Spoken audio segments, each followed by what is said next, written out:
Richard Cipriano. I'm a psychologist licensed in the state of Florida. Cipriano. And did you interview John Jonchuck Jr. this morning? Yes, sir, I did. And what caused you to conduct that interview? I received a court order from the judge to do a competency evaluation on Mr. Jonchuck. And did you do that, have you just recently completed that evaluation? Yes.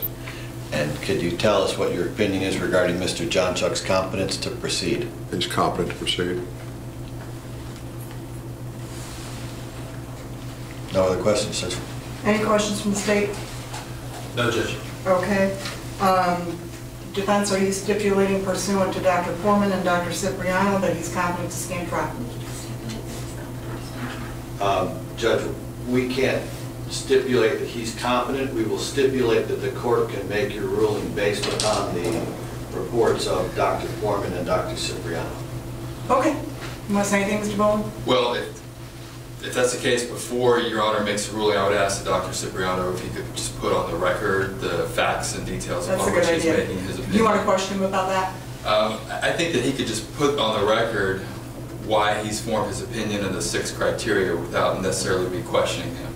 I think he could, could do that. Can you tell us, pursuant to the 6 competency criteria, do you have those? Yes. Okay. If you could tell us, go through each criteria and any information that you would customarily give. Thank you.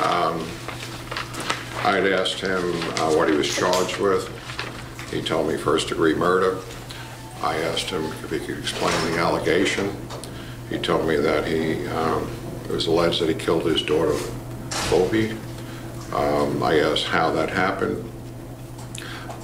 He said how she passed. He said drowning. And then I asked him how did they connect him to the crime. He said a cop saw me do it. Okay.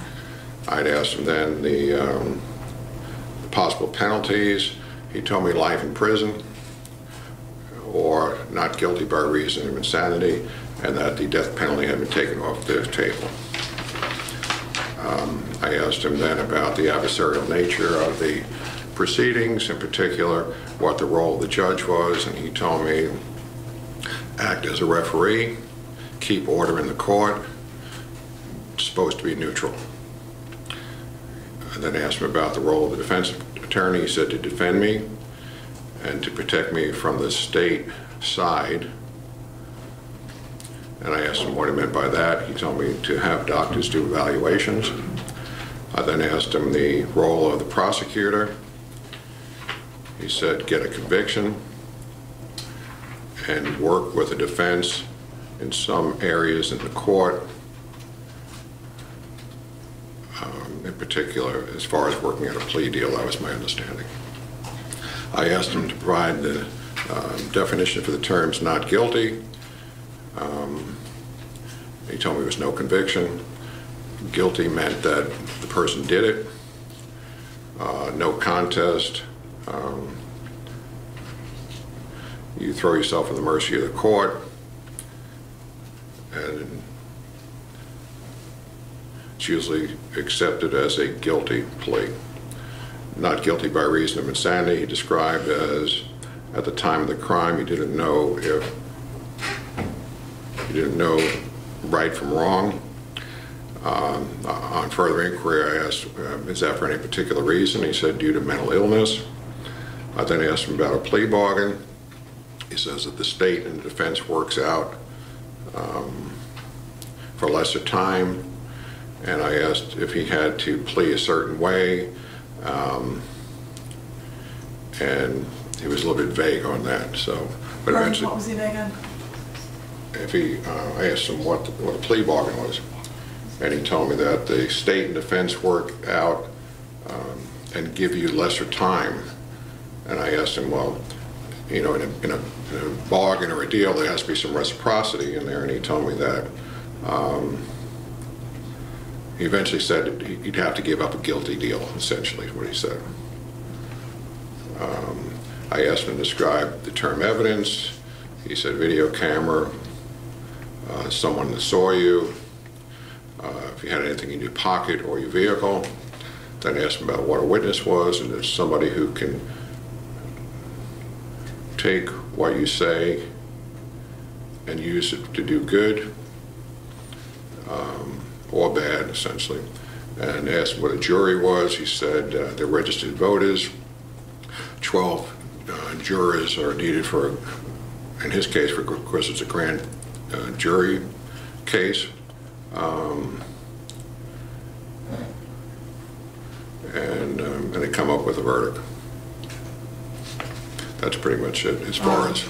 Appropriate courtroom decorum? Yes, ma'am. Yes. He does Yes. have the ability to do that? Yes. Testify relevantly if he so chose? Yes. Okay. Do you have any additional questions? No. Anything, Mr. Williams?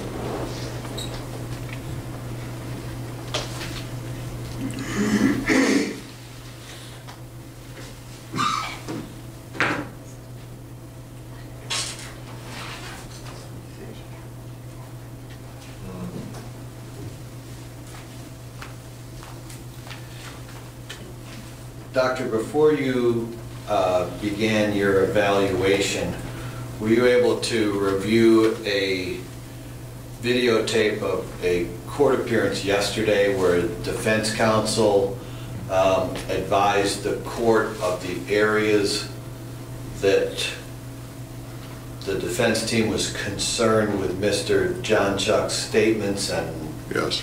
Okay. And you had an opportunity to hear that entire court appearance? Yes, it was quick, and I did my best to write down the notes. Did Mr. Jonchuck, in your evaluation, did he tell you about each and every one of those? I can't say that he did because, as I said, it was. I looked at the video. I wrote as quickly as I could, and then I asked what I could recall. Okay.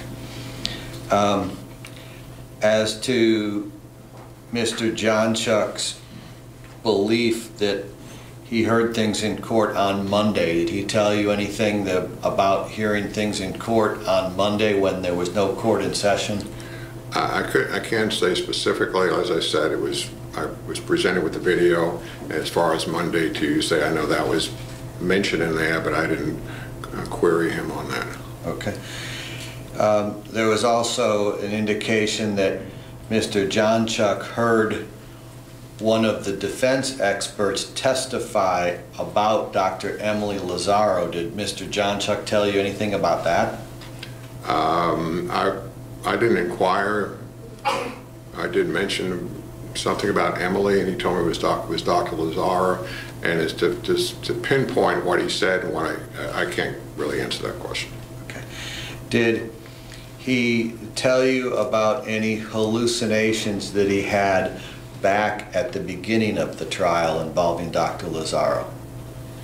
I recall from the video that apparently he looked at Dr. Lazaro and I'm not sure if he made I think he said, "You have a nice night," I think is what he said.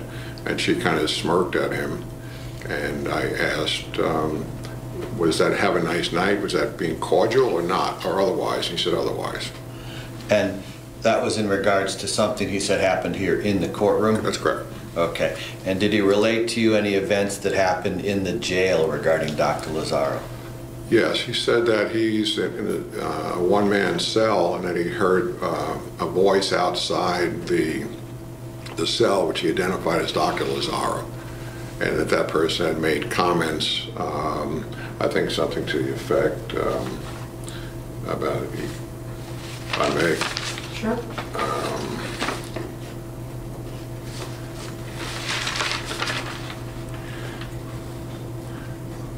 He told me initially it was directed at himself and his daughter, and then subsequent later on he said it was just at him, but said something to the effect, "You're going to burn in hell if you don't die."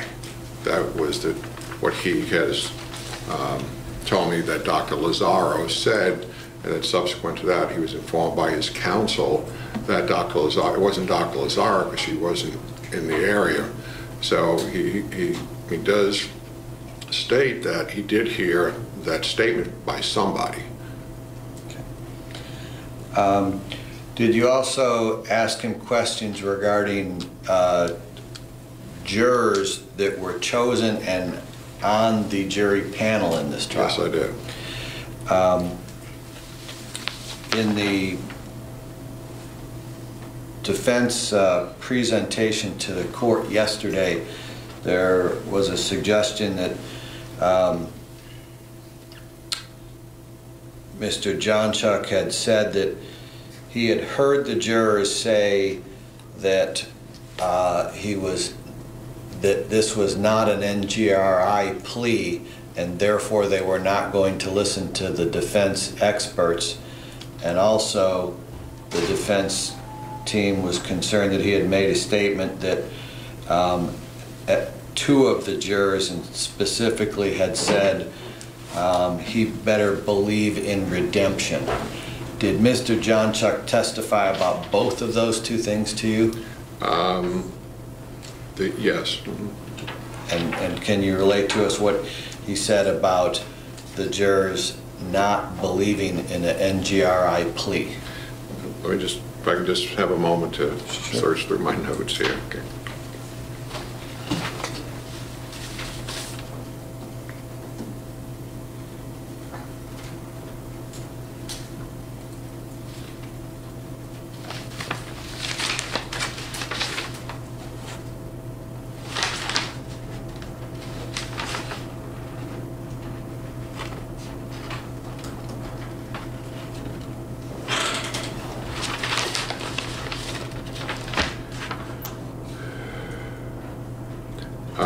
I'm going to have to, on that one with the NGI, I can't seem to find my notes on that particular one, but on the other one with the two jurors, I asked him if he could tell me where they were seated and if they were white males or females or what have you.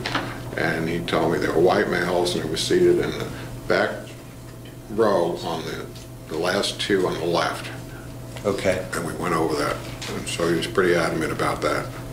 All right. And as to the NGRI plea, your notes do not reflect I'm not finding if he said or anything I know on we that? talked about it, but... Okay. No further questions, Judge. Okay, thank you. Mr. Bowen, do you have any further questions? No, Your Honor. Okay. Counsel, you ready for me to make my findings? May we have just a moment, Your Honor? Yes.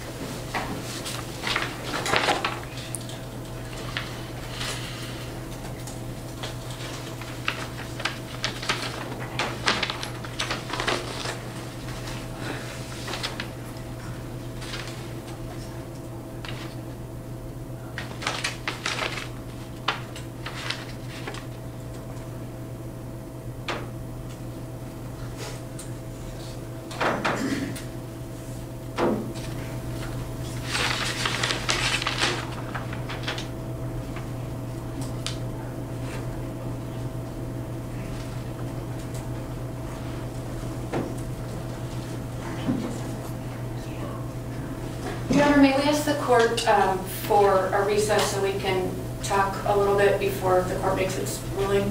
No, because the jury's coming back in at 1 o'clock. Okay, anything further? I mean, I'll give you 5 minutes, but I'm not going to recess for that.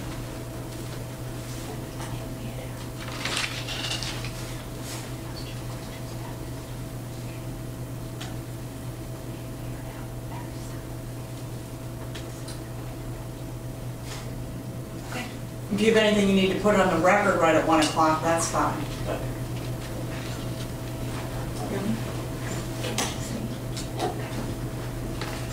Nothing further, Your Honor. okay, so pursuant to Dr. Poorman's oral testimony yesterday when she examined Mr. Jonchuck in the back, her finding him competent to stand trial, and then defense counsel asked me to appoint another expert, and Dr. Cipriano was next on the list after Dr. McLean, and she couldn't do it because she was hired by the defense as a confidential expert that had seen him rather recently. Pursuant to Dr. Cipriano's testimony that he's competent as to all 6 statutory criteria, I will find him competent to stand trial. The undisputed testimony from the 2 experts is that he is competent to stand trial. Anybody require anything further right now? I'll do an order to such effect, and we'll start the trial at 1. And I believe Dr. Otto will be on the stand, and Ms. Manuel will do her further direct. Is that correct? We haven't really had lunch. Can we have a little bit more than 1? How much do you need? 1:15? Yeah. Okay. Thank you, Judge. I agree. Well, thank you. And can Dr. Cipriano be excused? We don't, Yes. he's done, right? Right. Correct. Okay, Dr. Cipriano, you're excused. Thank you very much for stepping up to the plate there, Okay, thank you. okay? Yes, ma'am. Kind of like the emergency room. Got to do it now. Thank you. All right. We'll be in recess till 1:15 for the courtroom call.